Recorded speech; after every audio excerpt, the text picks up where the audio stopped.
ദൈവനാമത്തിന് മഹത്വമുണ്ടായിരിക്കട്ടെ. ഇന്ന് ഞാൻ നിങ്ങളുമായി പങ്കുവെക്കുന്ന പ്രാർത്ഥന മനസ്സിൻ്റെ മുറിവുകളെ സുഖപ്പെടുത്തുന്ന ഒരു അത്ഭുത പ്രാർത്ഥനയാണ്. മാനസികമായി ബുദ്ധിമുട്ടുന്ന എല്ലാവരെയും സമർപ്പിച്ചുകൊണ്ട് നമുക്ക് ഈ പ്രാർത്ഥന ചൊല്ലാം. സൗഖ്യദായകനും ലോകരക്ഷകനുമായ യേശുവേ, എൻ്റെ മനസ്സിലെ മുറിവേറ്റ എല്ലാ അവസ്ഥകളിലേക്കും ജീവിത അനുഭവങ്ങളിലേക്കും അങ്ങ് കടന്നു വരണമേ. കർത്താവെ, എന്നെ പൂർണ്ണമായും അങ്ങറിയുന്നുവല്ലോ. നിന്റെ സ്നേഹത്താൽ എൻ്റെ മനസ്സിനെ നിറയ്ക്കണമേ. ഈശോയെ, ഞാൻ എൻ്റെ അമ്മയുടെ ഉദരത്തിൽ ഉരുവായ നിമിഷത്തെ അങ്ങേക്ക് സമർപ്പിക്കുന്നു. അത് ഏതെങ്കിലും തരത്തിലുള്ള വിദ്വേഷത്തിൻ്റെയോ തിരസ്കരണത്തിൻ്റെയോ പ്രതികാരത്തിൻ്റെയോ നിമിഷമായിരിക്കാം.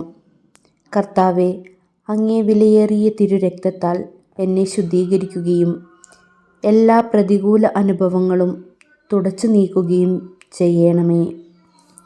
കർത്താവെ, എൻ്റെ അമ്മയുടെ ഉദരത്തിൽ ഞാനായിരിക്കുന്ന 9 മാസക്കാലം എൻ്റെ അമ്മയിൽ നിന്ന് വന്നതും ഇപ്പോൾ എൻ്റെ അബോധ മനസ്സിൽ അവശേഷിക്കുന്നതുമായ എല്ലാ പ്രതികൂല അനുഭവങ്ങളും അങ്ങയുടെ വിലയേറിയ തിരുരക്തത്താൽ കഴുകി എന്നെ സുഖപ്പെടുത്തണമേ.